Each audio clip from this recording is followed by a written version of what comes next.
Malawi Today.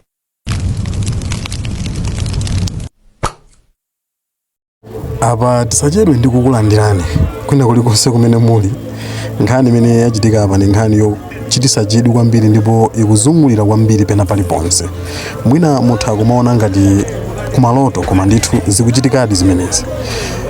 Peji ya Bakili Muluzi TV yalengeza kunena kuti iyoyu yatuluka chipani cha DPP ndipo izipanga zawo yanenesa kuti sizapanganso china chilichonse chokhuzana ndi chipani cha DPP. Iyoyi yalengeza pa tsamba la mchezo la Facebook. Nde wena mwina atha kumadabwa nkumakayikira kunena kuti mwina ili si peji yeniyeni. Ife timafuna tikuoneseni kaya choyambirira ma followers a peji imeneyi. Ndipo mukhulupirire kuti yakamba zimenezi ndi peji imene ya Bakili Muluzi TV.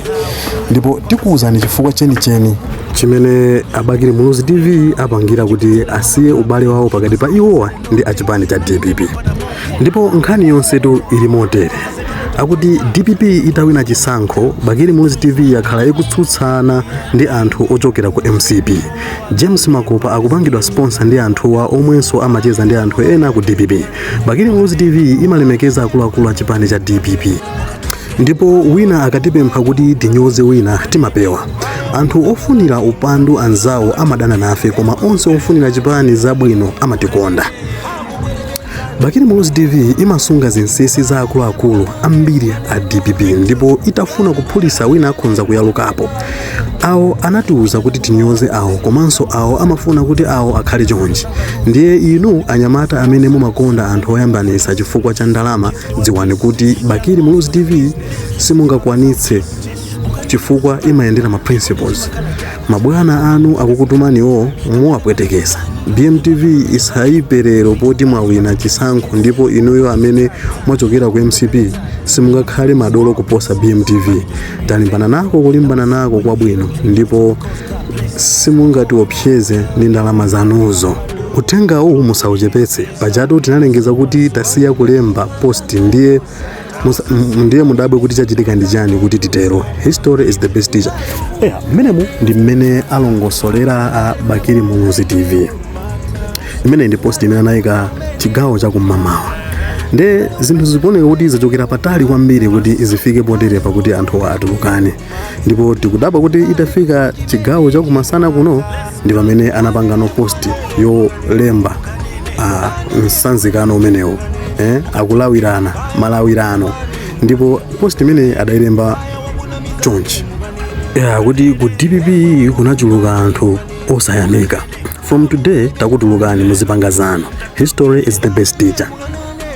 Kumeneko kunali kusanzika kwa Bakili Muluzi TV, kwasanzika anthu achipani cha DPP. Kodi chatisadzaye kuti njovu ichoke nyanga nchiyani? Ife tikuyenera kuti tisakesake kuti kodi anthu amenewa akupangana chiyani ku background kumene ife sitikuonako. Kodi kumeneko kwa anthu amenewa akupangana chipongwe cha mtundu wanji? Nde ife tikhali tikupanga kafukufuku amene ndi tibwere naye pano kuti timve kuti chachitika kwenikweni ndi chani. Nde zimenezo ndi zimene tinakubweserani padakali pano. Ndipo izi zachokeradi pa peji yeniyeni ya Bakili Muluzi TV makamaka mmene tinakuwuzirani munja ku nkhani yokhuzana ndi ma followers kuti ndiyeniyeni di imene. Komatu anthu sadasirepo nawonso anafuna kuti ayikireko ndemanga za nkhani imeneyi. Ndipo nawonso anali odaba koma ambiri amangoseka kuti chikuchitika kwenikweni ndi chiyani. Mutha kuona ma comments amene wakunena kuti koma zinthu zake yayi angoni ndi chigoba ichi. Ena akunena kuti waza iwe. Enanso akunena kuti musatero ife timadalira ino. Ambiri akudandaula ndipo ena akuseka kuti apa sizinayende bwino. Mutha kuona muchithunzi mwanumo. Nde zimenezo ndi zimene ndinakubwereserani padakali pano. Ndipo ife tikhale tanenakale tikhale tikufufuza chifukwa chenicheni chimene chapangisa kuti njovu ichoke mnyanga. Bakili Muluzi TV lero sizapangaso za DPP mpaka nakalekale. Nde tikhale tikufufuza zimenezo ndi zimene ndakubwereserani padakali pano. Kwa amene mukutipeza kumene subscribe, comment, like, osayiwala panga share kuti ambiri zisawaphonye zimenezo. Kufikiraso nthawi ina ife tingoti mwakoma nonse. Bye bye.